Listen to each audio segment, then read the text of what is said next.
Coucou tout le monde, je vous écris pour mon petit coup de gueule du matin. Voilà, en tant qu'infirmière puéricultrice auprès d'enfants, du coup j'ai essayé de faire des grèves. Bon, même si quand tu es infirmière en grève, tu travailles quand même, tu as juste marqué grève. J'ai essayé de faire des pétitions, j'ai essayé de faire plein de choses pour pouvoir faire que du coup les ministres... les politiciens nous entendent sur le travail médical, sur comment ça se passe dans les hôpitaux, comment ça se passe dans les cliniques, parce qu'il n'y a pas que les hôpitaux publics, même les cliniques, il y a des difficultés, les conditions de travail du personnel, les horaires, la prise en charge des patients et tout ça. Donc, en tant qu'infirmière, nos voix ne sont pas entendues. Donc du coup, je vais peut-être essayer en tant que patiente. Je ne sais pas si ça va être entendu, mais bon, peut-être que ça va être partagé, qu'un jour, il y a quelqu'un en haut qui va se dire « Mais oui, mais tant de personnes le partagent, pourquoi on ne les écoute pas ?» Voilà, donc je fais mon petit coup de gueule, parce que bah, du coup, bon, déjà, voilà, avant, je voyais les problèmes du côté soignant, et maintenant, je les vois du côté patient, et les deux sont pas faciles. J'ai été opérée parce que du coup pour mon cancer on m'a mis un porte-à-4. J'ai été accueillie par une infirmière qui est très gentille, qui a, je sais pas, qui devait avoir 20 ans, 25 ans, même pas, qui travaille depuis, allez, si peut-être un peu plus, elle doit avoir 26, 27, elle travaille peut-être depuis 2-3 ans je crois qu'elle disait, et qui est déjà épuisée par son travail, qui m'a reçue pour faire mon entretien médicale dans une salle qui est plus petite que mes toilettes. Hein, c'est sans rire, hein, quand je vous dis qu'elle est plus petite que mes toilettes, c'est que moi j'étais assise sur une chaise. À côté, il y avait l'appareil attention. J'avais pas envie d'y aller seule parce que je pense que quand on vit des choses comme ça, on a envie d'être accompagnée par une copine. Donc je suis allée avec une collègue de travail, une amie, qui était à côté de moi. L'infirmière, du coup, vu qu'on était deux dans la salle, ne pouvait pas rentrer entièrement dans la salle. Donc elle est rentrée avec son petit ordinateur portable pour me faire mon entretien. Elle n'a pas pu rentrer, donc elle n'a pas pu fermer la porte. Donc j'ai fait mon entretien avec la porte ouverte, avec tous les autres patients, tous les visiteurs qui passent, qui peuvent entendre toute mon histoire, qui peuvent entendre toute ma vie. Donc c'est pas la faute de cette infirmière qui a essayé de respecter au maximum le secret médical, hein, parce qu'on parle de secret médical, on peut porter plainte contre une infirmière parce que du coup elle n'a pas fait attention à votre secret, parce qu'elle n'a pas fait attention à votre voilà, à ne pas divulguer des informations importantes et tout ça. Sauf que cette infirmière ne laisse même pas le moyen de respecter la loi. C'est-à-dire qu'elle a une salle où elle ne peut pas fermer la porte, où elle est entre la porte et l'extérieur, parce que oui, parce que j'ai voulu rester accompagnée d'une copine. Alors peut-être que ma copine n'aurait pas été là, l'infirmière aurait été à côté de moi, à ça pratiquement de mon visage. Peut-être qu'effectivement elle aurait pu fermer la porte. Mais voilà, donc accueillir des patients qui vont se faire opérer, qui ne connaissent pas forcément toute l'opération et tout ça, dans une salle qui doit faire 3 mètres carrés 2. C'est facile. Si je tendais mes bras à droite et à gauche, je pouvais toucher les murs. Et devant, si je tendais mes jambes, assise, si je tendais mes jambes, j'étais presque à la porte. Donc, vous vous rendez compte? Faire un entretien médical d'une personne qui va se faire opérer, qui a peut-être des questions, qui est peut-être angoissée, qui va aller au bloc opératoire. On l'accueille dans un endroit sans fenêtre, sans lumière pratiquement, qui fait ça. Moi, d'ailleurs, écoutez, c'est facile, j'ai dit à ma collègue, si elle ferme la porte, je sors, je fais l'entretien dans le couloir. J'ai dit, je suis pas claustrophobe, mais presque, j'aime pas du tout les lieux clos. J'ai dit, ce n'est pas possible de bosser dans un truc comme ça. D'ailleurs, j'en ai parlé, j'ai dit, mais comment vous pouvez accueillir des patients comme ça? Comment vous pouvez travailler dans ces conditions? Elle m'a dit, oui, je sais, c'est comme ça, on ne peut pas faire autrement. Voilà, elle était très fatiguée. Elle a 24 ans, 25 ans, 26, je sais pas. Elle avait des cernes jusque-là, elle n'en pouvait plus, elle faisait plein d'heures sup et elle était toujours agréable et gentille. Cette infirmière, dans 4 ans, soit elle arrête, hein, parce que tu peux pas travailler dans ces conditions toute ta vie, soit elle tombe malade, parce qu'on tombe malade quand on n'est pas bien, soit eh ben, elle devient une infirmière horrible, qui va prendre les patients en 3 secondes, qui va pas leur parler, qui va être fatiguée, épuisée, et qui va continuer jusqu'au bout, parce qu'il faut un travail, parce qu'il faut continuer à travailler. Donc, mais réagissez un peu, hein. Je me demande si les personnes qui sont en haut ont des gens de leur famille malades, ou je sais pas, ils ont peut-être des médecins privés, super payés, des hôpitaux, voilà, comme c'est une population différente de la population que je côtoie, peut-être que eux, ils ont des choses, ils passent plus vite, j'en sais rien. Bon, là, voilà, ça a été ça. Ensuite, il n'y avait pas de chambre pour m'accueillir. Je me fais repérer, il n'y a pas de chambre pour me préparer, pour venir me parler, pour que je me repose avant l'opération. Le médecin devait me prendre à... J'avais rendez-vous 13h, 13h30. J'ai commencé mon opération, il devait être 15h30. Donc vous vous attendez pendant 2 heures d'être opérée. Je suis partie le temps de l'opération, le temps de me faire mes radios pour vérifier que tout était en place. Tout ça. Je suis partie de la clinique, il devait être 19h, 19h30. Donc... voilà, donc après j'ai eu la chambre, après j'ai eu de la chance d'avoir une chambre assez rapidement, mais sur le coup j'avais pas de chambre, donc on est venu me chercher, on m'a dit vous allez patienter, vous allez vous mettre en tenue de bloc opératoire, donc du coup vous déshabiller entièrement, vous mettre la tenue de bloc opératoire et vous allez attendre dans un petit salon avec tous les autres patients. Donc déjà, mais par contre votre copine qui vous a accompagné ne peut pas venir avec vous. Pour l'instant, elle va attendre dans la salle d'attente jusqu'à qu'on ait une chambre. D'accord. Donc, je suis venue accompagnée d'une copine. Heureusement, je suis infirmière et je connais, je ne suis pas forcément très stressée. Mais je suis venue accompagnée d'une collègue de travail, une copine, pour m'accompagner jusqu'au bout. Parce que j'ai pas envie d'y aller toute seule, parce que j'ai besoin de quelqu'un. Et là, on fait quoi? Eh bien, on m'a dit, elle va attendre jusqu'à que vous ayez une chambre. Donc, elle va attendre toute seule dans le couloir, dans la salle d'attente. Et moi, je vais attendre toute seule avec plein d'autres patients que je ne connais pas, hein, qui avec leur stress, avec leurs histoires, tout ça, en plus du mien. Donc bon, voilà. Donc je vais m'habiller effectivement dans un couloir. En fait, il y avait des box avec des rideaux, comme dans les cabines d'essayage. Hein. Donc bon, voilà, je me fais une cabine d'essayage dans l'hôpital. Il y a des cabines d'essayage, comme dans un magasin. Vous rentrez dans le magasin, vous avez les rideaux sont un petit peu troués, voilà, vous vous mettez nu, hein, parce que vous gardez pas sous vos sous-vêtements que vous allez vous faire opérer. Donc vous mettez bien le petit pantalon d'opération, la petite blouse, les petits chaussons, vous enlevez toutes vos chaussures. J'ai eu de la chance parce qu'il restait un casier, donc j'ai pu mettre mes affaires dans le casier, sinon, sinon je sais pas. Sinon tu les gardes avec toi dans ta salle, voilà, où il y a tout le monde. Donc j'ai eu de la chance, il restait un casier. Ceux d'après, je pense pas qu'il restait de casier. Bon, voilà, donc je mets dans mon petit casier de piscine, hein, avec ma petite clé. Et après, on me met dans une salle avec plein de gens. On n'était pas plein. On était 6, 7. Ouais, 6, 7.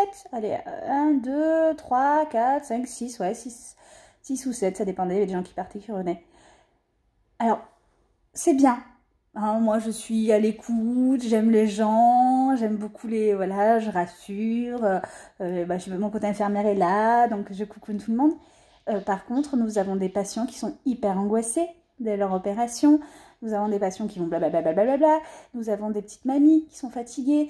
J'étais avec une jeune fille qui, je pense, va devenir une collègue d'accompagnement de la maladie, qui a exactement la même maladie que moi.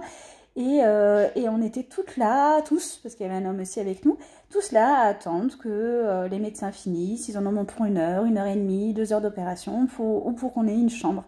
Donc voilà, alors c'était peut-être des petites opérations, il y en a certains c'était une petite vis, bon nous c'était quand même la pose d'un porte-à-4, mais voilà, on est tous ensemble, donc ça peut être bien pour ceux qui aiment bien parler, ceux qui veulent se reposer dans un lit, faire un peu de relaxation avant l'opération, c'est pas possible parce que t'as 6 personnes, 8 personnes qui parlent pas, qui sont stressées, qui sont angoissées, j'avais une petite mamie qui était toute mignonne, une petite femme d'un certain âge, qui était toute mignonne, mais qui faisait que de raconter en fait toute sa vie parce qu'elle était angoissée, cette dame, je pense.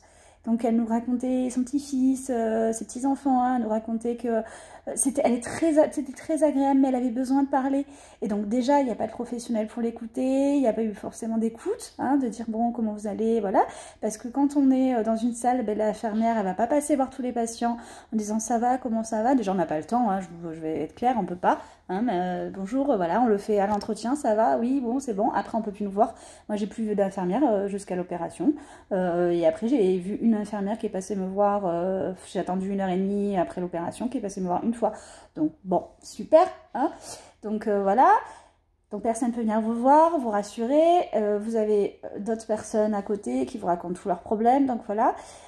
Pareil, du coup, cette mamie demandait avec quelle opération ou on n'est pas obligé de répondre, hein, ou quel chirurgien on avait.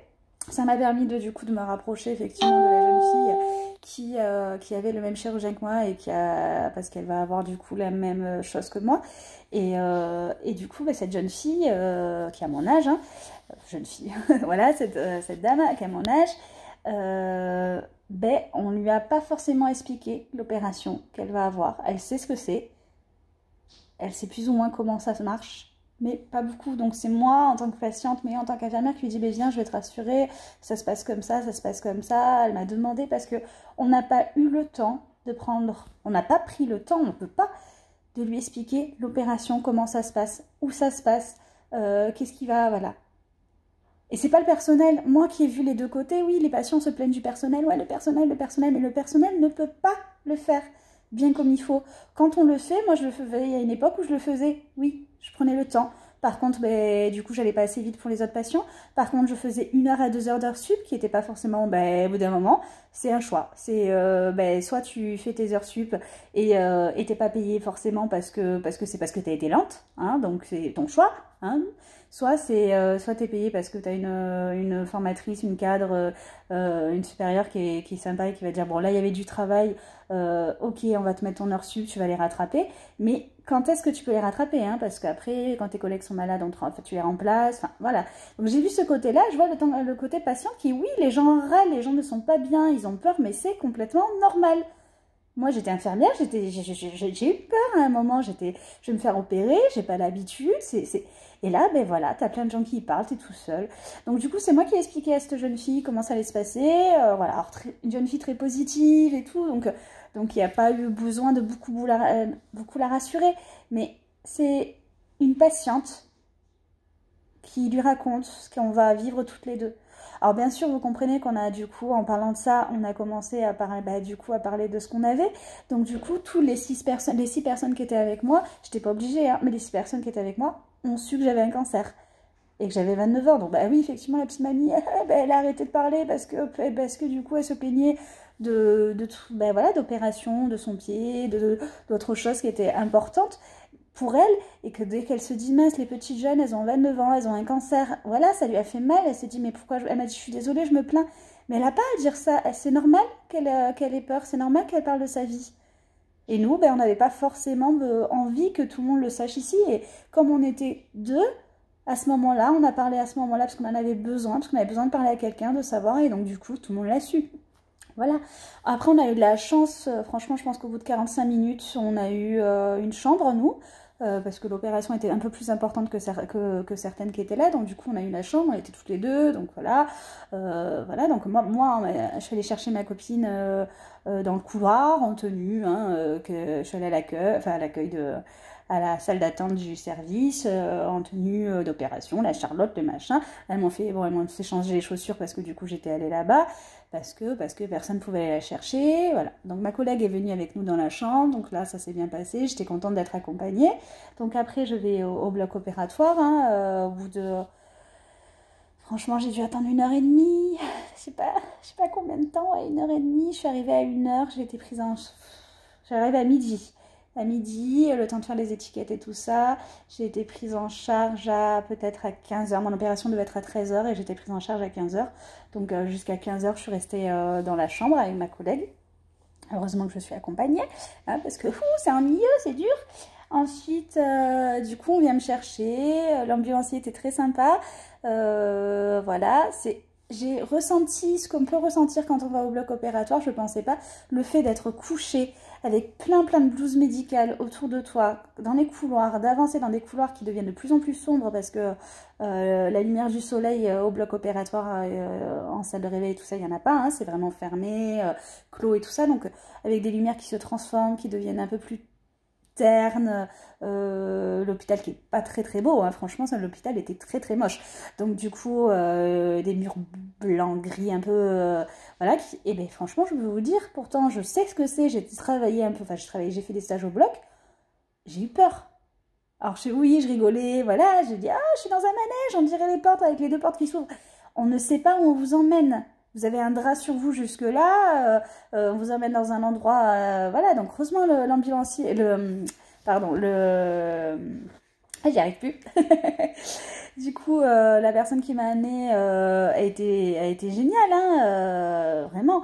Mais voilà. Après, on me pose derrière un grand rideau au bloc, à côté du bloc opératoire, enfin à côté des salles de bloc, avec une télé. Donc c'était très bien, avec les poissons, ça m'a permis de partir un petit peu en hypnose. Sauf que là, j'entends tout. C'est-à-dire qu'on va me laisser là encore 40 minutes, je crois, ou un truc comme ça. Et j'entends tout.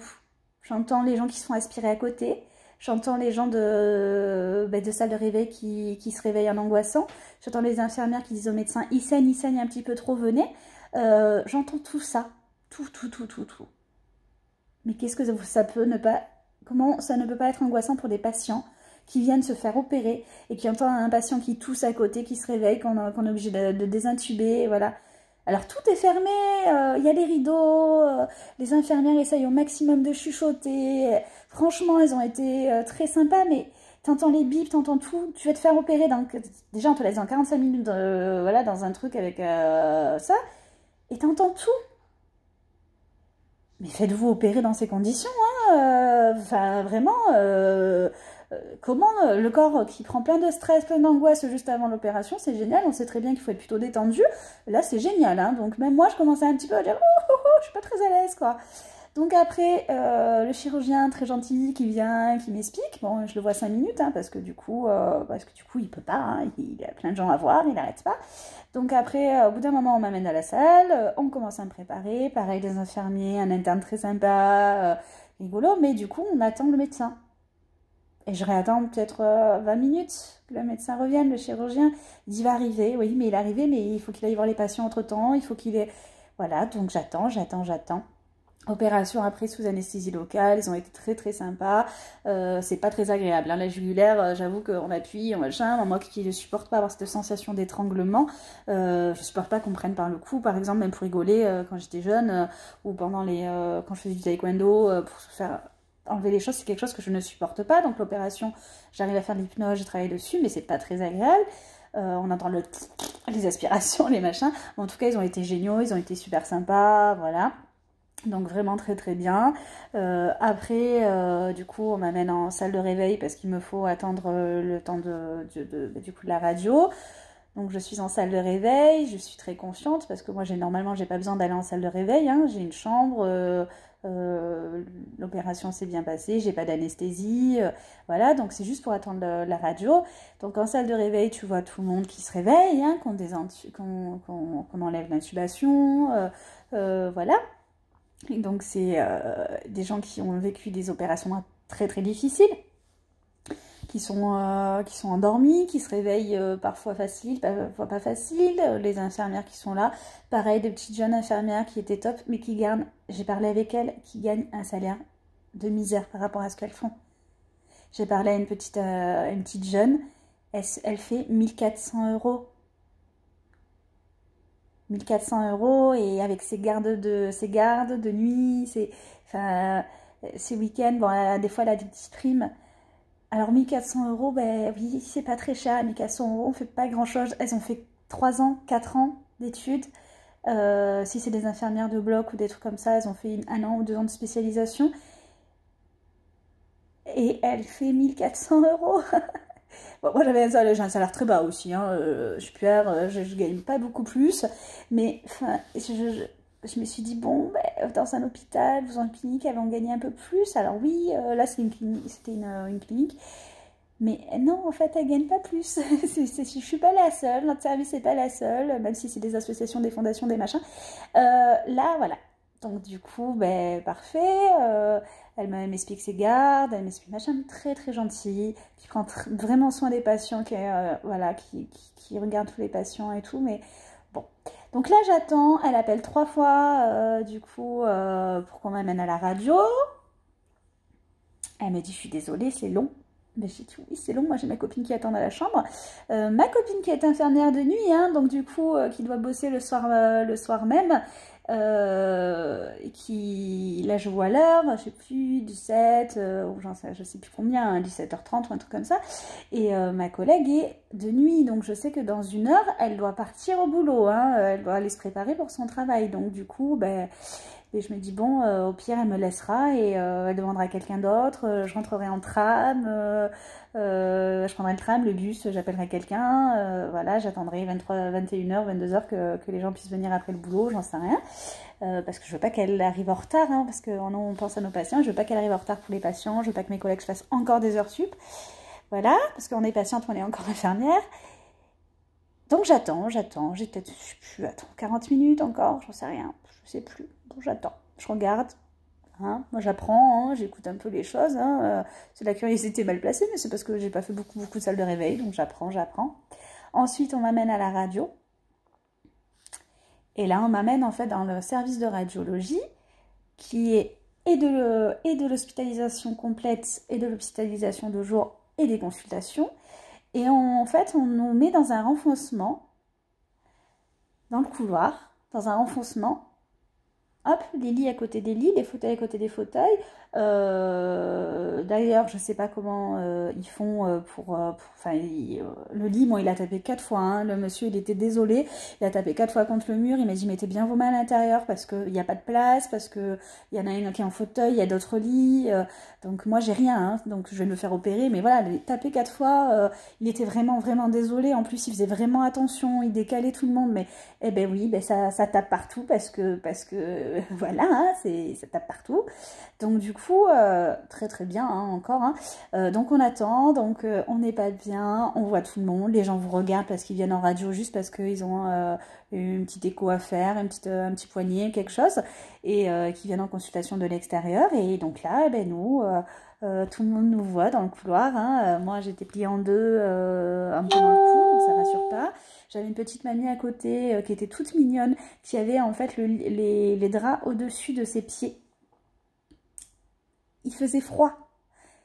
Je lui ai dit, mais madame, est-ce que vous voulez que je vous couvre les pieds? Elle m'a fait, mais non, mais vous n'avez pas le droit de bouger, vous venez de vous faire opérer. J'ai dit, vous inquiétez pas, j'ai le droit de bouger, ça va.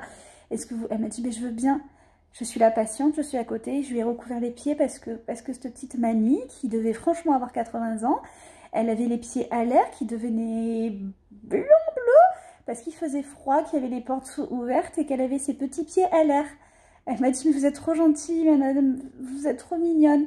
Je lui ai juste recouvert les pieds parce que personne ne l'y a pensé, parce que personne n'a pu voir ses pieds, parce que les infirmiers, parce que les ambulanciers, pas les ambulanciers, j'arriverais plus à le dire, mais ils font... Voilà, ils font les allers-retours, ils font tout et personne voit ses pieds et personne lui demande comment ça va. Oui, personne lui dit ça va et elle n'ose pas, donc elle dit oui, ça va. Et donc du coup, voilà. J'ai été prise rapidement à la radio puisque du coup, comme je venais me faire opérer, ils ont été gentils, j'ai pris à la radio.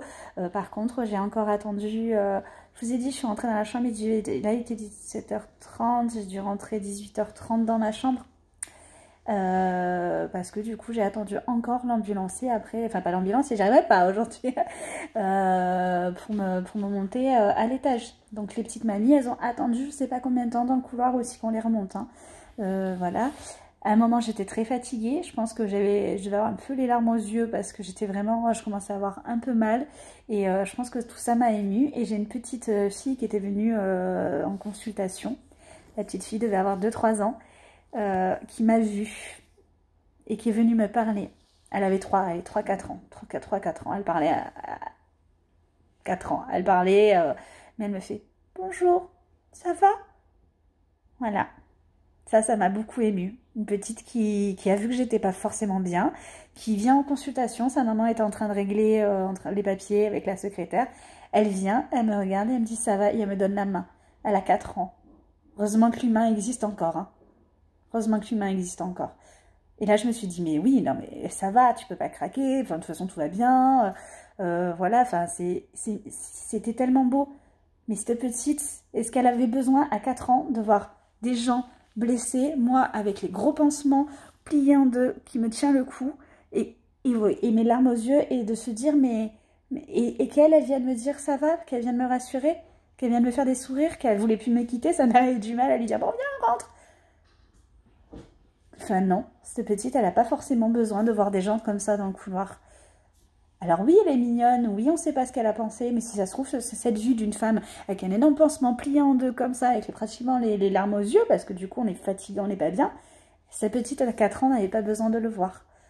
Alors, moi, ça m'a fait du bien de voir qu'elle était mignonne et tout, mais parce qu'en plus, je travaille avec les enfants, donc voilà, je trouve la beauté des enfants vraiment grandiose et magnifique, mais elle, peut-être que ça va la traumatiser de voir plein de gens malades dans un couloir, avec des bras bleus, avec des opérations, avec des pansements partout, qui sont mal, qui pleurent, ça, voilà. Peut-être que ce petite, eh ben, elle va pas tout comprendre, mais on va pas forcément lui expliquer les choses, et voilà, et peut-être que ça va pas être forcément bien pour elle, donc pour son développement, donc... Ça, c'est juste, voilà, moi je vous fais passer juste les petits messages que j'ai passés en une journée, hein, c'est le début de mes soins. Voilà, après au bout d'un moment je remonte, je vois du coup les infirmiers courir partout, je suis une personne qui est dans un lit qui ne va pas bien, parce que je pense que l'opération ne s'est pas bien passée. Je vois les infirmières pas paniquer, hein, mais voilà, qui sont dans l'action, hein, de dire bon ben là on reprend bloc, Issa n'y va pas bien, qui lui font le masque respiratoire, voilà, bon ben... Ah là là là là là, et moi derrière qui attend l'ascenseur et qui voit qu'il rentre dans l'ascenseur et qui me dit je suis désolée là on peut pas vous prendre. Oui oui non mais allez-y, hein, retournez au bloc, il passe devant moi, il n'y a aucun problème. Donc après un monsieur du coup qui me prend et qui me dit bon, normalement je suis censée vous faire attendre parce que c'est pas à moi de vous ramener dans votre service, mais bon je vais vous ramener. Donc très gentil, qui m'a ramené. J'ai retrouvé ma copine qui attendait depuis très très longtemps, qui m'a dit je suis désolée, je vais devoir partir au travail. Donc elle a appelé son compagnon, hein, qui est venu me chercher, qui a été adorable. Du coup après j'ai l'infirmière qui est venue, qui était très gentille, m'a pris l'attention et qui m'a donné des papiers avec tout ce que je dois surveiller. Parce que je suis pas assez fatiguée, il faut que je lise encore les papiers, hein. Voilà, vous devez ça, vous avez ce numéro-là en cas d'urgence, appelez. Je suis rentrée avec des papiers, parce que l'infirmière m'a dit, je suis désolée, je dois repartir. Elle m'a donné, enfin non, même pas, voilà, elle m'a donné à manger. Elle m'a dit, est-ce que vous voulez ça, est-ce que vous voulez ça? Voilà. Des papiers que je n'ai pas lus d'ailleurs, hein, parce que je suis rentrée chez moi, parce que j'avais mal, parce que je me suis endormie, parce que le lendemain j'avais les chimio, parce que j'avais plein de choses. Je n'ai pas lu ces papiers, hein, je ne sais toujours pas quels sont les risques. Bon, ça va, je connais un peu, mais sinon, quels sont les risques de mon opération, qu'est-ce que je dois surveiller, voilà. Donc les papiers. Après, on me donne du coup les ordonnances pour mes pansements, pour tout ça. J'ai pu revoir le chirurgien parce que moi je voulais voir, parce que j'avais quand même des sensations très particulières. J'avais l'impression que c'était un petit peu court, d'ailleurs c'est toujours un petit peu court, j'ai l'impression à l'intérieur. Donc j'ai pu revoir le chirurgien, j'ai attendu que le chirurgien puisse me voir, donc il était 19h30 je crois, hein, voilà. Du coup le chéri de ma copine est venu me chercher, très sympa. Voilà, donc au bout d'un moment, j'ai après avoir vu le chirurgien, je suis repartie, il m'a dit rappeler. Il dit par contre, s'il y a vraiment un problème, moi